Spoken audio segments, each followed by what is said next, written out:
Welcome back to The Explainer. Today, we're looking at an incredible story of transformation that is flying largely under the radar. Now, when you hear the name Kosovo, your mind might immediately jump back to the headlines of the late 1990s, right? You picture a post-conflict nation, rebuilding absolutely everything from the ground up. But there is a stealthy, massive technological pivot happening there right now. Today, we're going to unpack how Kosovo is taking its incredibly young, highly adaptable workforce and transforming from a dependable hub for basic IT outsourcing into an actual engine for global tech innovation. Let's dive in. The distance between Kosovo and the world is now measured only in milliseconds. This quote perfectly hits the nail on the head and establishes our core thesis for today. Geographic borders, post-conflict histories, physical isolation, none of those things actually limit global tech ambitions anymore. Thanks to fiber optics and cloud infrastructure, a team sitting in the Balkans is literally operating right next door to clients in New York, London, or Detroit. 200. That is the number of employees a company called Code Labs has based right now in Pristina, the capital of Kosovo. And you have to compare that to the roughly 30 employees they have at their U.S. headquarters in Detroit. But what these 200 people are actually doing is what makes this whole thing so fascinating. They aren't just sitting there doing basic IT support. No, they've built a highly sophisticated software platform that acts as the literal brain for smart buildings across the US and Europe. We're talking about using AI agents to make real-time autonomous decisions about heating, ventilation, and energy usage for Fortune 1000 companies and the US government. So a team in Kosovo is quietly controlling millions of square feet of real estate all around the world. Section 1, the unexpected tech boom. To really grasp the visceral reality of this tech scene, we need to look closely at the local visionaries who are building it completely from scratch. Because, it's not just about reaching out to the rest of the world. It's about connecting Kosovo to itself. And it sounds almost like a joke, but a late-night pizza craving actually sparked a regional digital backbone. Here's what happened. A Kosovar entrepreneur named Mergem Chahani was visiting his dad in Prizren. He opened his laptop late at night and realized you simply couldn't order a pizza online.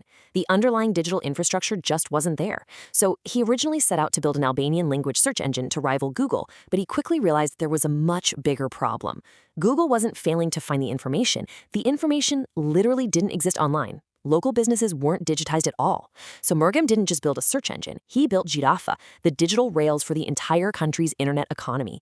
Today, Girafa handles e-commerce, video streaming, and online services, and it's even been ranked as a Deloitte Top 50 fast-growing company in Central Europe. Section 2, service versus product models.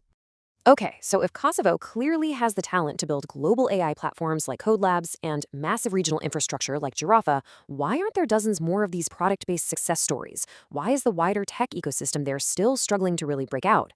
Well, to answer that, we turn to some fascinating recent research out of the Rochester Institute of Technology by Arinda Elazai. The crucial point here is understanding the core difference between a service-based model and a product-based model. Right now, Kosovo's ICT sector is heavily reliant on the service-based model. That means outsourcing. It's low risk, it provides immediate reliable revenue through client contracts, and hey, it keeps young people employed. But here's the catch, it doesn't scale. You only get paid for the hours you actively work. On the flip side, you have the product-based model. Think software as a service or proprietary tech. This is highly scalable. It builds valuable intellectual property and it offers massive global rewards. But of course, it requires a huge upfront investment and carries a ton of risk.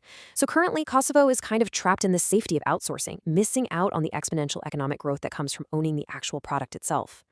Section 3. Economic and social barriers. So to really understand this trap, we need to look at the invisible structural walls preventing that transition to product-based innovation. At the top of the economic trap, we have some severe constraints. There's no dedicated state innovation fund, and there is a total absence of a local venture capital ecosystem. Because founders simply can't get their hands on that crucial early-stage R&D money, and because financial governance is weak, they're forced to rely on service-based revenue just to keep the lights on. Basically, they take on outsourcing gigs to fund their real product dreams on the side. But trying to do both at once means limited scaling, reduced global competitiveness, and ultimately it just reinforces that outsourcing model. It's wild. The very mechanism they use to survive is the exact same thing preventing them from innovating. And beyond the economics, there are some pretty severe social roadblocks too. Now, Kosovo has an incredibly young population. The average age is actually under 30. But the university curricula are totally misaligned.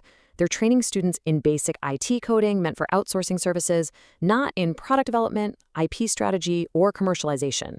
On top of that, there's very little collaboration happening between the tech industry and academia. And because of this major misalignment, local companies really struggle to find the advanced talent they need locally, which forces them to rely on foreign tech talent for those high-level product roles.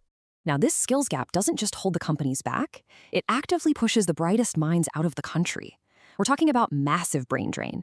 Young, ambitious developers who want to actually build products look around. They see a total lack of R&D funding and a heavy focus on basic outsourcing. And so they leave. They head for Germany, the UK, or the US. And that talent flight just reinforces the weakness in product-based growth, which, once again, pushes the whole sector right back into that safe outsourcing model. It is a vicious, self-perpetuating loop. Section 4. The culture of risk. Now, money and education are structural issues, sure, but culture is deeply, deeply ingrained in the mindset of the population. And in Kosovo, there is a pervasive societal risk aversion. Families and social norms actively push young professionals towards stable, low-risk jobs rather than high-stakes entrepreneurship. Compounding all of this is a really severe stigma around business failure.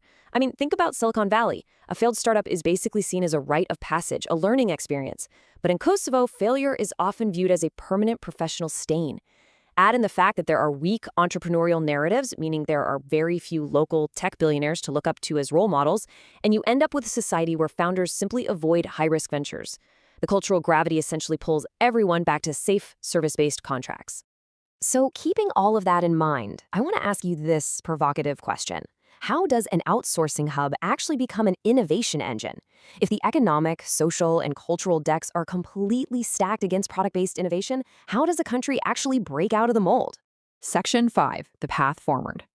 Well, the good news is nations like Estonia and Ireland faced this exact same paradox and successfully transformed themselves into global tech powerhouses. Let's look at the macro-level blueprint for breakout. Step 1. Leverage the diaspora. Kosovo has a massive, highly successful diaspora living in Europe and the US, so instead of relying on local banks, startups need to tap into those global networks for venture capital and foreign direct investment. Step 2. Overhaul education. Estonia did this incredibly well in the late 90s with their Tiger Leap program. They put computers in every single school and started teaching coding early. Kosovo needs to make a similar shift, moving university training away from basic IT and toward deep product development. And finally, step 3, build a national branding strategy. Kosovo has to actively shift its global image away from its post-conflict history and its reputation for cheap labor and start actively marketing itself as a secure, innovative hub for proprietary tech.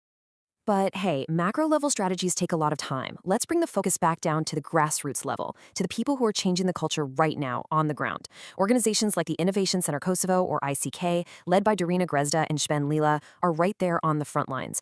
And they aren't just giving out free desk space. They have trained over 14,000 people across 600 different classes. They are actively combating that culture of risk aversion by providing hands-on mentorship, preparing AI startups through intense boot camps, and really teaching young Kosovars what it actually means to build a product and take a calculated risk. The mindset we should all take away from this explainer today is beautifully simple. Startups need guidance more than money. Build the bridge, create the opportunity. This is the core philosophy driving the IK. Because yes, absolutely, Kosovo needs venture capital.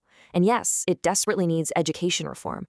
But maybe most importantly of all, it needs the confidence to fail, learn, and iterate. The foundation is already there, guys. The digital backbone is built, the youth are hungry for it, and teams are already controlling smart buildings halfway across the world. Really, the only question left to ask is, how long until the next great global tech product emerges, not from a flashy campus in Silicon Valley, but from a small office in Pristina?